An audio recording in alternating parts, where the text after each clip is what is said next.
सबसे पहले तो मैं अपनी नाराज़गी का इज़हार करना चाहता हूँ। इस जमहूरियत के अंदर हर इंसान को अपनी राय रखने का इख्तियार है। उस हिसाब से किसी ने अगर अपनी राय रखी है तो आप उसको माने या ना माने यह आपके हाथ में है। लेकिन जिस तरीक़े से पिछले 2 दिनों के अंदर सोशल मीडिया के ऊपर जो गलत बयानी की जा रही है, जो गलत पोस्ट डाले जा रहे हैं, मैं आपकी नाराज़गी समझ सकता हूँ। लेकिन हम अपने बुज़ुर्गों का एहतराम अगर नहीं करेंगे तो फिर कौन करेगा। ऐसे हालात पैदा मत करिए कि राजनीति के अंदर इख्तिलाफ हो सकते हैं, आप राजनीति के अंदर एक दूसरे के मुखालिफिन हो सकते हैं और वो राजनीति के हद तक ही रहती है। लेकिन कल अगर हमारा आमना सामना हुआ तो इस हद तक ना चले जाए कि हम आँख में आँख डालें तो सामने वाले की नज़र शर्म से झुक जाए। इलेक्शन को इलेक्शन की तरह लड़िए। ज़ाती तौर के ऊपर, किसी की पर्सनल लाइफ के ऊपर जाकर जो नुक्ताचीनी की जा रही है, जो अलग अलग तरीक़े की बातें की जा रही है, जो इल्ज़ाम लगाए जा रहे हैं, ठीक है, कुछ ने अपनी राय रखी है, लेकिन मुझे पूरा यकीन है मेरी आवाम के ऊपर कि 20 तारीख़ के दिन कुछ भी हो जाए, मोहर लगेगी तो इंशाअल्लाह पतंग के ऊपर ही लगेगी। कितनी भी साजिशें हो जाए, जो हथकंडा जिसको अपनाना है वो अपना ले। इंशाअल्लाह इस बार की महाराष्ट्र की विधानसभा के अंदर औरंगाबाद से मेरा छोटा भाई नासिर सिद्दीकी भी जाएगा और आपकी दुआ रही, आपकी मेहनत रही तो इंशाअल्लाह आपका ये बेटा, आपका ये भाई, आपका दोस्त इम्तियाज़ जलील भी महाराष्ट्र की विधानसभा के अंदर जाएगा।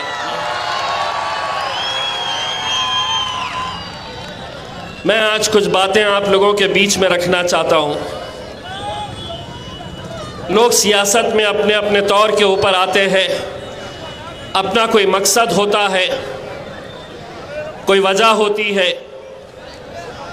मैंने मेरे 24 साल के पत्रकारिता के करियर को छोड़कर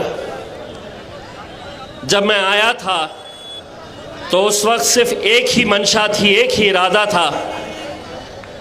और मुझे आज भी असद साहब का वह जुमला याद है कि जब पहली मर्तबा मैंने असद साहब को ये कहा था कि असद भाई मैं इलेक्शन लड़ना चाह रहा हूँ औरंगाबाद से, तो असद भाई बड़े हैरान हो गए थे कि इतना अच्छा करियर, लाखों रुपए की सैलरी, कंपनी की तरफ से गाड़ी, हर चीज़ अल्हम्दुलिल्लाह।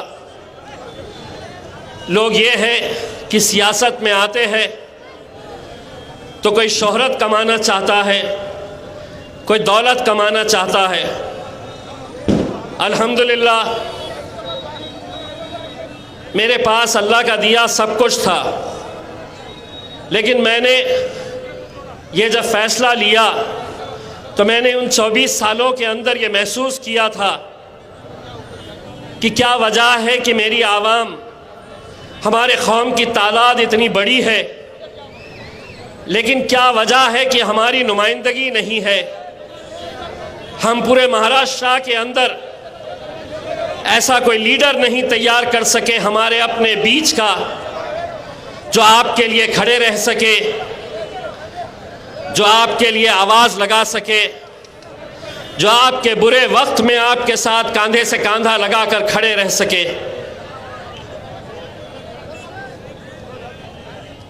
आता ते ट्रॅफिकला बंद करायला सांगा साहेब। कल मोदी साहेब आले होते तर त्यांनी बंद केले होते। उद्धव ठाकरे साहेबांची जी सभा आहे, मग सगळ्यांसाठी नियम सर्व ठेवा.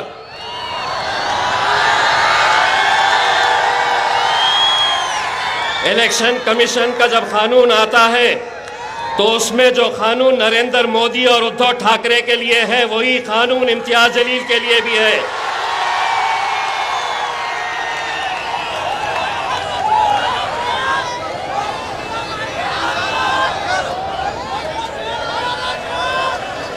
देखिए, मैं आप लोगों से इल्तिजा करूंगा, पुलिस के साथ कोऑपरेट करिए, ये अपनी ड्यूटी निभा रहे हैं. मैं पुलिस वालों का भी शुक्रिया अदा करता हूं. साहब, आप लोग भी हमारे लिए मेहनत करते हैं. मैं सिर्फ आपको इतना याद दिला रहा हूं कि कानून उनके लिए अलग हो नहीं सकता और कानून मेरे लिए अलग नहीं हो सकता है.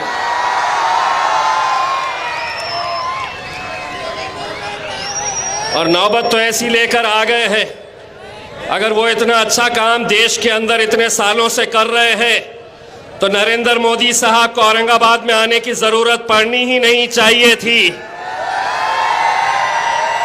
डर है, खौफ है, ये क्या कर डालते 20 तारीख के दिन पता चलेगा कैसा धपा-धप देते हैं करके. ये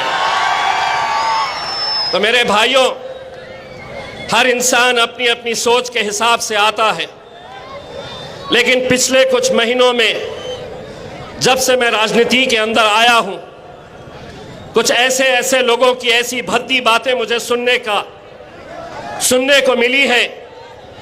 मेरा छोटा लड़का जिसका सियासत में कोई दिलचस्पी नहीं है, वो जब भी इस तरह के बयान किसी के मुंह से YouTube के ऊपर सुनता है, सोशल मीडिया के ऊपर देखता है, तो वो मुझसे ये सवाल करता है कि डैडी, आप कैसा ये सब चीजें बर्दाश्त करते हैं? ये खुलेआम आपके खिलाफ झूठ बोलते हैं, आपको गुस्सा नहीं आता है क्या?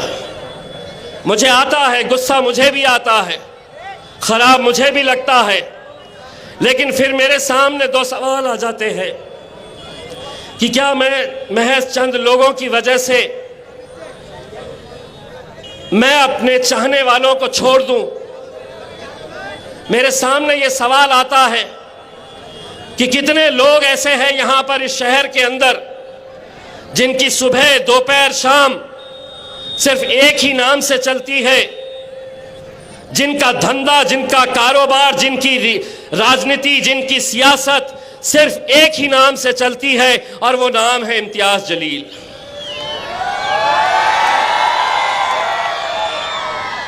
इनके धंधे, इनकी दुकानें, इनकी हर चीज खत्म हो जाएगी. अब मैं एक सवाल करना चाह रहा हूं मेरे उन मुखालिफिन का जो मेरे खिलाफ मैदान के अंदर उतरे हैं. मैं तो अल्हम्दुलिल्लाह जो भी फैसला आए, मैं भारतीय जनता पार्टी के खिलाफ लड़ रहा हूं और जिंदगी भर लड़ता रहूंगा अल्हम्दुलिल्लाह. लेकिन तुम अपनी जब महफिलें सजाते हैं, तुम अपने जब जलसे इसी रास्ते के ऊपर जब तुम सजाते हैं, तो क्या कभी तुम भारतीय जनता पार्टी, शिवसेना का जिक्र करते हैं? तुम्हारी तकरीर की शुरुआत होती है इम्तियाज जलील के नाम से और खत्म होती है इम्तियाज जलील के नाम से. यानी कि मतलब यह है कि तुम स्टेज पर तो खड़े हैं एक शख्स बोलकर, लेकिन तुम्हारे मुंह में जो जबान चल रही है वो अतुल सावे की और भारतीय जनता पार्टी की जबान बोल रहे हो तुम. उनमें हिम्मत नहीं है, वरना खुली चुनौती है. जिस प्लेटफॉर्म के ऊपर अतुल सावे, जगह तुम्हारी, दिन तुम्हारा, वक्त तुम्हारा, तुम तय करो और आओ हम बहस करते हैं सियासी तौर के ऊपर कि तुमने इस इलेक्शन के अंदर क्या मुसलमानों को पैसा देकर तुमने खड़ा नहीं किया है. एक बात मैं कहना चाहता हूं, मैंने आज तक उनका नाम नहीं लिया, लेकिन आज मजबूरन मुझे यह कहना पड़ रहा है, डॉक्टर साहब, आप हमारे पार्टी के सीनियर लीडर थे, आप आज जिस पैसे का दंगा नाच कर रहे हैं, आप हो सकता है उस पैसे से कुछ वोट खरीद सके, लेकिन यह आवाम की मोहब्बत बिकने वाली नहीं है। यह आवाम को आप पैसों से खरीद नहीं सकते हैं। मैं आज ये जरूरी समझता हूं। आज मैंने उनका एक इंटरव्यू देखा जहां पर उनकी इतनी जुर्रत कि वो मेरे कायद बैरिस्टर असदुद्दीन अवैसी साहब के बारे में किस तरह के लहजे का इस्तेमाल कर रहे। यकीन मानिए, हम हर चीज बर्दाश्त कर सकते हैं, लेकिन असदुद्दीन अवैसी हमारे बड़े भाई अगर हिंदुस्तान के अंदर सियासी बेदारी अगर पैदा करने का काम किए हैं, नौजवानों में सियासी शऊर जिन्होंने लेकर आए, उस शख्स के खिलाफ तुम इतने बड़े हो गए कि तुम उनके खिलाफ गाली का इस्तेमाल कर रहे, गलत लहजे का इस्तेमाल कर रहे। और किस लिए? मैंने 10 साल पार्टी के लिए काम किया। डॉक्टर साहब, कभी हैदराबाद जाइए, 25-25 साल 30-30 साल के वहां के मजलिस के कारकुन, मजलिस से मोहब्बत करने वाले कभी आज तक असद साहब के फैसलों के खिलाफ नहीं गए। एक टिकट की वजह से आप मेरे खिलाफ बात कर रहे। पूछिए असदुद्दीन अवैसी साहब से, जब वो पिछला इलेक्शन हारे, मैं गया था असद भाई के पास। पूछ लीजिए असद भाई से, मैंने कहा था असद भाई उन्होंने मेहनत किए थे, हार गए, उनको हम पार्टी का एक अहम पोस्ट देनी चाहिए। मेरे बोलने के ऊपर मैंने असद साहब से गुजारिश की थी, तब जाकर उन्हें महाराष्ट्र का कार्याध्यक्ष का पोस्ट दिया गया था। आज एक टिकट नहीं दिया गया तो इम्तियाज जलील ऐसा, मजलिस ऐसी।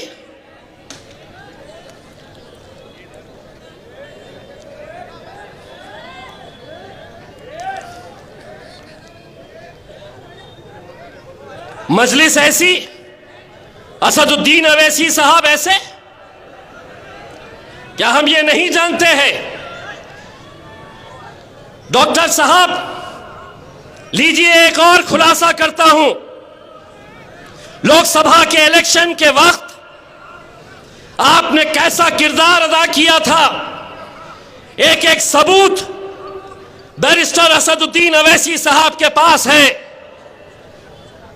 यह जीत कर आएगा नहीं, खैरे को चलाओ।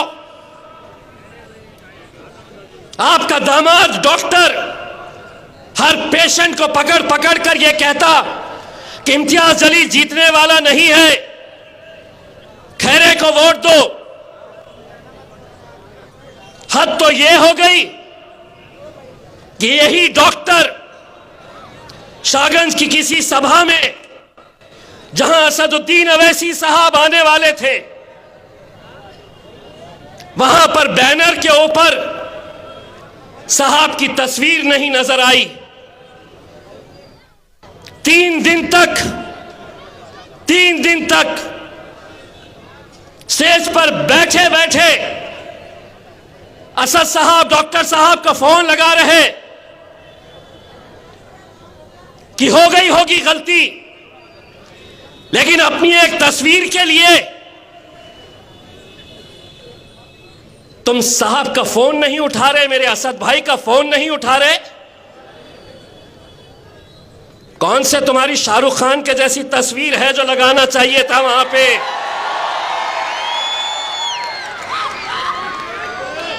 कौन सा तुम्हारा खूबसूरत थोबड़ा था कि वहां पे इतनी बड़ी तस्वीर लगाते? कई जगह पर कई ऐसे लोग हैं जो हमारे, लेकिन अगर इतनी बड़ी पोस्ट के ऊपर बैठा हुआ शख्स अपने खायद का फोन नहीं उठा रहा क्योंकि किसी ने उनके ऐसे पोस्टर के ऊपर उनका तस्वीर नहीं लगाई, तो सोचिए उसकी जहनियत कैसी होगी। यकीन मानिए डॉक्टर साहब जिस तालीमी इदारों को औरंगाबाद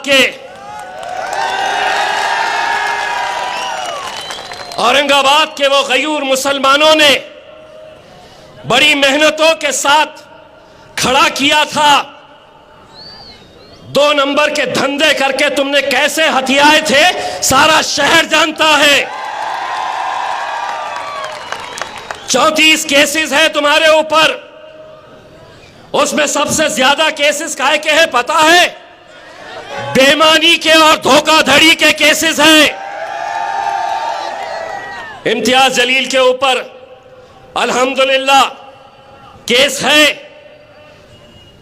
तो कहीं किसी शराब की दुकान को लेकर, कहीं गरीबों की मदद कोरोना के वक्त में करने के लिए, कहीं आदर्श का घोटाला जब हुआ, आंसू गैस छोड़े गए, वो मोर्चे की वजह से। मैं आप लोगों को सिर्फ ये बात कहना चाहता हूं मेरे भाई, अगर आप ये समझ रहे हैं कि यहां पर वोट हम बांट देंगे, हमारा वोट बढ़ जाएगा,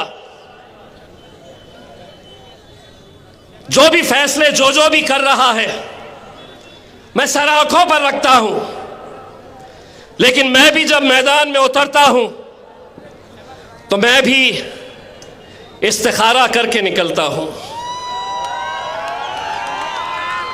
मैं भी अल्लाह की रजा, इस्तिखारा की नमाज पढ़कर, मैं अल्लाह की रजा लेकर और यही दुआ करता हूं, या अल्लाह ये मेरे लिए, मेरी कौम के लिए अगर बेहतर है तो तू मेरी मदद कर। और वो तमाम लोग जो मेरे खिलाफ आज हुक्म जारी कर रहे हैं, मैं उन्हें बड़े अदबन इल्तिजा के साथ ये कह रहा हूं, अगर अपना ईमान के ऊपर यकीन है तो एक बात ये भी समझ लेना, अल्लाह ने ये कहा है तो इज़्ज़ु मन तशा व तज़िल्लु मन तशा, इज्जत का और जिल्लत का देने वाला खुदा है मेरे भाई।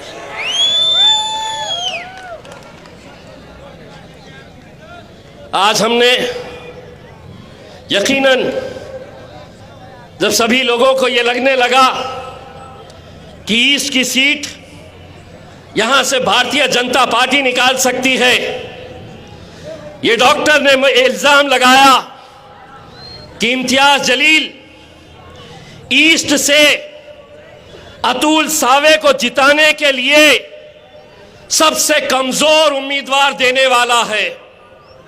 यह है सबसे कमजोर उम्मीदवार, मैं हूं सबसे कमजोर उम्मीदवार। नहीं डॉक्टर साहब, थोड़ा सब्र कर लेते। यकीन मानिए उस वक्त तो कोई फैसला भी नहीं हुआ था कि कौन कहां से लड़ेगा।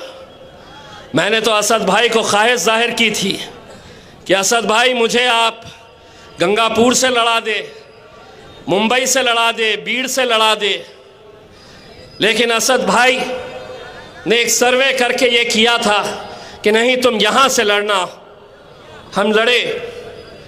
जब यहाँ पे एक माहौल तैयार हो गया, हमारा मराठा समाज जब अतुल सावे के पूरे खिलाफ में चला गया, और जाना भी चाहिए, जिस जरंगे पाटिल ने मराठा समाज को बेदार किया, एक छोटे से गांव का एक मामूली सा आदमी अपने कौम के लिए, अपने समाज के लिए जब लड़ता है तो कैसा पूरा समाज आग बन करके उसके पीछे चला जाता है।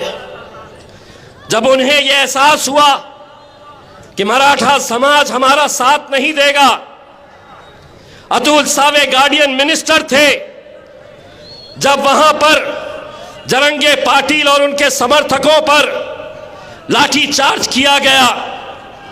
यह इम्तियाज जलील है, महाराष्ट्र के हिंदुस्तान की पार्लियामेंट के अंदर महाराष्ट्र के 48 मेंबर ऑफ पार्लियामेंट है, लेकिन उस पार्लियामेंट के अंदर किसी और ने नहीं, इम्तियाज जलील ने खड़े रहकर पूरे पार्लियामेंट के अंदर जरंगे पाटिल का नाम लेकर यह कहा था कि हमें सीखना चाहिए जरंगे पाटिल से, जिसने एक आदमी ने पूरे महाराष्ट्र की नाक में दम करके रखा है हुकूमत की।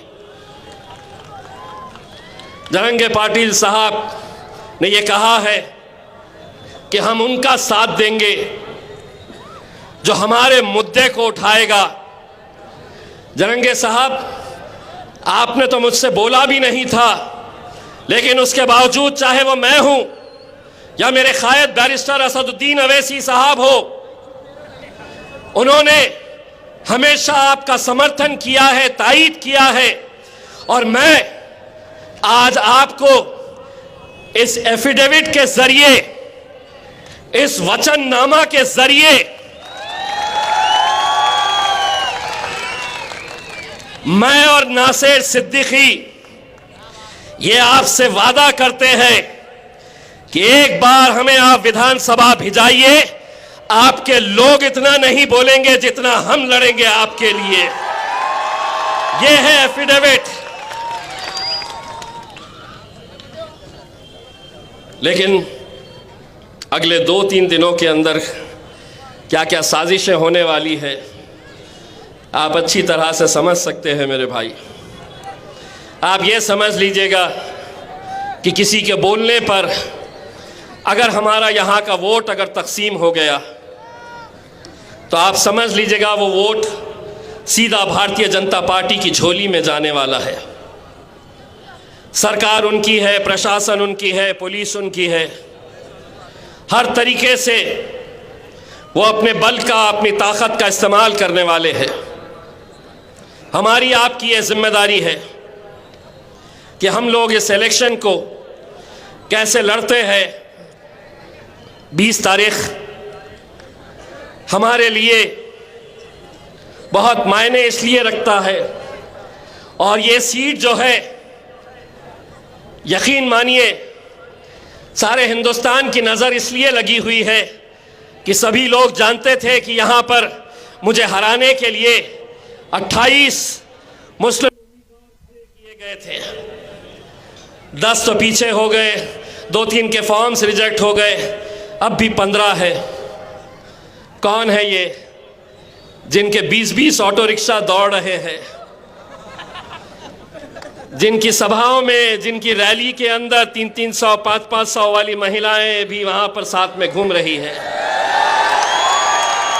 कौन दे रहा है ये पैसा, कहां से आ रहा है ये पैसा, हम सबको ये सब मालूम है। लेकिन अगर हम बढ़ गए तो शायद 5 महीने पहले जो हमारी ख्वाहिश थी, जो हम बेसब्री से इंतजार कर रहे थे कि किराड़पुरे से जुलूस निकलेगा, यहां पर रंग खेले जाएंगे, यहां पे ढोल ताशे बजाए जाएंगे, अल्लाह ने हमें मौका नहीं दिया। लेकिन हम अल्लाह की मसलहत, अल्लाह की रजामंदी, जो भी फैसला है, मैं हमेशा ये बात कहता हूं, हमारा काम सिर्फ मेहनत करना है। जीत और हार का फैसला मेरे भाई अपने रब के ऊपर छोड़ना। हम सिर्फ मेहनत करें। मैं असद भाई, मैं आपको आज एक बात कहना चाहता हूं।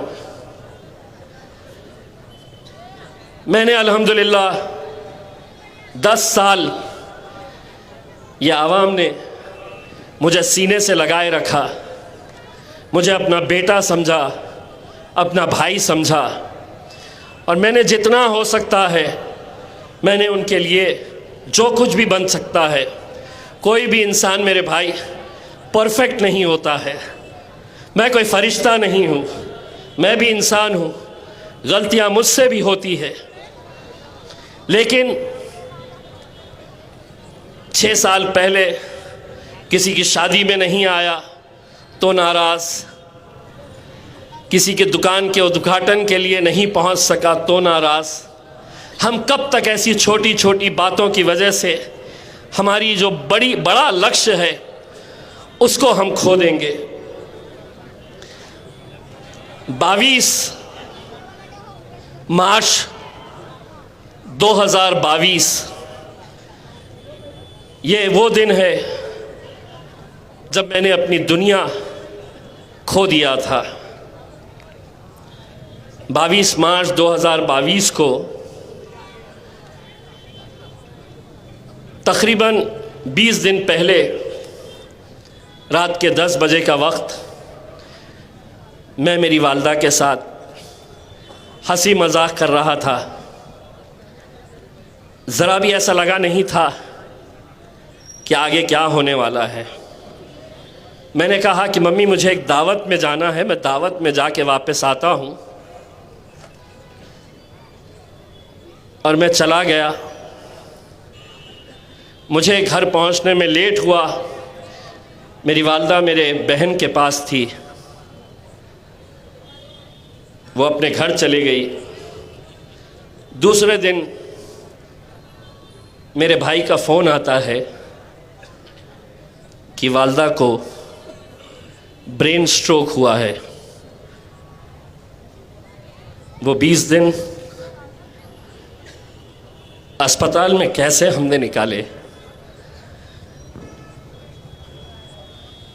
मुझे ऐसा लगता है कि मेरी वालदा वैसे ही नहीं मरी। कहीं ना कहीं वो हर रोज़ मेरी कमी महसूस करती थी। वो चाहती थी कि मैं ज़्यादा से ज़्यादा वक्त उसके साथ बैठूं, लेकिन मैं बैठ नहीं पाता था। 22 तारीख के दिन जब हॉस्पिटल में डॉक्टर ने कहा कि बहुत मुश्किल है, आप प्रार्थना करिए, मैं मेरे मम्मी के पैरों के पास खड़ा हुआ था। उनके पैरों को पकड़ के मैं सिर्फ यही दुआ कर रहा था कि अल्लाह मैं सब कुछ छोड़ दूंगा, मैं सियासत भी छोड़ दूंगा, मुझे नहीं चाहिए ये एमपी, कोई एमएलए मुझे बनना नहीं है। मैं उसके पैर पकड़कर बस यही दुआ कर रहा था, या अल्लाह मेरी मम्मी की आंखें खुलवा दे। मैं पूरा वक्त मेरी माँ को देना चाहता था। मैं वो स्क्रीन पर देख रहा था कि उसके हार्ट बीट्स किस तरीके से ख़त्म होते जा रहे थे। शायद वो अपने बच्चे की आवाज़ खामोशी में भी सुन रही थी कि ये सब छोड़ना चाहता है, अपनी आवाम की मोहब्बत, ना उसको एमपी चाहिए ना एमएलए चाहिए, वो मेरे साथ रहना चाहता है। मैंने हर इंसान अपने माँ से मोहब्बत करता है, लेकिन मेरी दुनिया मेरी माँ थी। इन 10 सालों के अंदर मैं अगर लोगों के करीब गया तो मैं अपनी माँ को वक्त नहीं देता था जितना वो चाहती थी। रात में 1 बजता हो 2 बजता हो, वो बेड के सामने एक स्क्रीन लगा हुआ था सीसीटीवी का, वो इंतज़ार करती थी कि कब गाड़ी आएगी, कब उसका गुड्डू आएगा।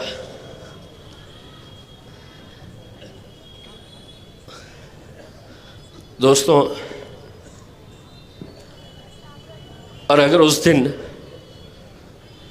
मेरी माँ आँख खोल देती तो शायद मैं सियासत में नहीं रहता।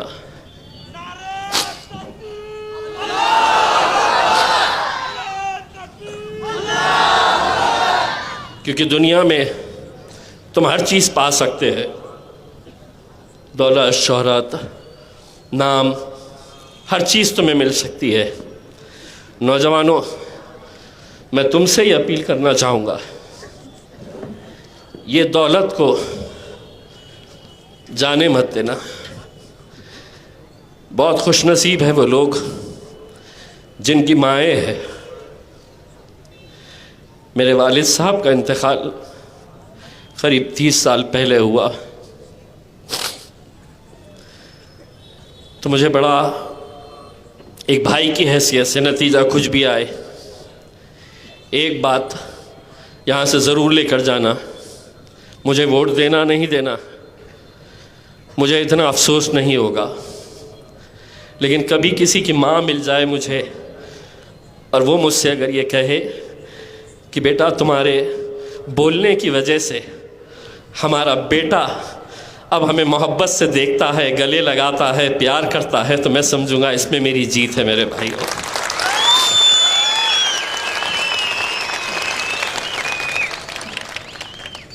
सियासत के अंदर इल्ज़ाम लगाना बहुत आसान होता है, बहुत आसान होता है, लेकिन एक बात ये भी समझ लेना कि हर इंसान को अपने अमाल ख़ुद लेकर जाना है। आपके अमाल आपके साथ जाएंगे, मेरे अमाल मेरे साथ जाएंगे। अगर कोई गुनाह हो रहा है मेरे से, तो ऐसा नहीं है उसकी सज़ा मैं आपको दिलवाऊं। ऊपर वाला हर चीज़ पे नज़र रखता है, और ये फ़ैसले जब मैं लोगों के मुंह से सुनता हूँ कि इम्तियाज़ जलील ने ऐसा किया है, इम्तियाज़ जलील में शुरुआत में बहुत मुझे भी ख़राब लगता था कि कैसे बेबुनियाद इल्ज़ाम मुझ पर लगाए जा रहे हैं, कैसा कहते हैं। अलग अलग तरह की बातें जब मैं सुनता हूँ, कहीं ना कहीं मुझे भी लगता है कि चलिए ये बोलने वाले कितने होंगे, 10 लोग, 20 लोग, 25 लोग, 50 लोग, 100 लोग हो सकते हैं, 200 लोग हो सकते हैं, लेकिन अल्हम्दुलिल्लाह इन 10 सालों के बाद भी अगर इनकी मोहब्बत में कमी नहीं आई है तो मुझे उन 100 लोगों की परवाह नहीं है मेरे भाई। मैं आप लोगों की मोहब्बत के सहारे, मैं आप लोगों की मोहब्बत के सहारे यकीनन इस इलेक्शन के अंदर जो भी हो, आप जीतेंगे या आप हारेंगे, लेकिन औरंगाबाद वो मुकाम है कि जहाँ पर हमें इस बात का फ़ख्र है कि हमने एक इत्तेहाद की मिसाल यहाँ पर क़ायम की है। यहाँ से हम MLA जीते, यहाँ से हम MP बनकर गए, पूरे हिंदुस्तान को दिखाए हमने कि हमारा इत्तेहाद क्या हो सकता है। किसी की नाराज़गी इम्तियाज़ जलील से अगर हो सकती है तो इम्तियाज़ जलील के ख़िलाफ़ आप फ़ैसला लें, लेकिन मेरे छोटे भाई नासिर सिद्दीकी का क्या कसूर है? नासिर सिद्दीकी के लिए क्यों नहीं आवाज़ उठाई गई? हम जीत रहे हैं मेरे भाई, इंशाअल्लाह नासिर सिद्दीकी औरंगाबाद से MLA बनकर ज़रूर जाएगा मेरे भाई, ज़रूर जाएगा। बस आप लोगों से इतनी इल्तिजा करना चाहूँगा कि 20 तारीख के दिन अगर हमारा वोटिंग परसेंटेज अगर 80% से कम है तो आप समझ लीजिएगा कि 23 तारीख तक इंतज़ार करने की ज़रूरत नहीं रहेगी। हमारा फ़ैसला 20 तारीख के दिन ही हो जाएगा, क्योंकि उन इलाक़ों के अंदर जिस तरीक़े की वोटिंग की तैयारियां की जा रही है, 5 महीने पहले लोकसभा का जब इलेक्शन हुआ तो 30%, 22%, 52%,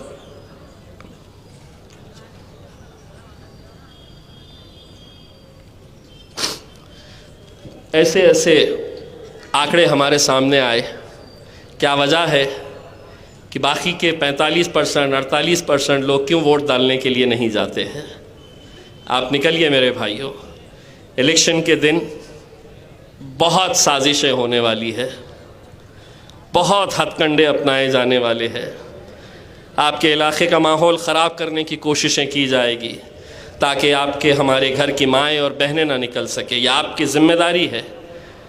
और मैं तमाम उन माओं और बहनों से अपील करना चाहूँगा कि फ़जर की नमाज के बाद फ़ौरन आप आकर लाइन में खड़े हो जाए। 7 से 10 बजे के बीच में जितनी हमारी घर की माएँ और बहनें हैं उनको आप वोटिंग करवा दें और उसके बाद इंशाअल्लाह आप लोग भी लाइन के अंदर खड़े रहे। बस जाते जाते फिर से एक बात कहना चाहूँगा, मेरा यकीन बहुत है इस बात के ऊपर, तो इज़्ज़ु मंतशा तज़िल्लु मंतशा, इज़्ज़त का और ज़िल्लत का देने वाला खुदा है मेरे भाइयों। बहुत बहुत शुक्रिया, जज़ाकल्लाह।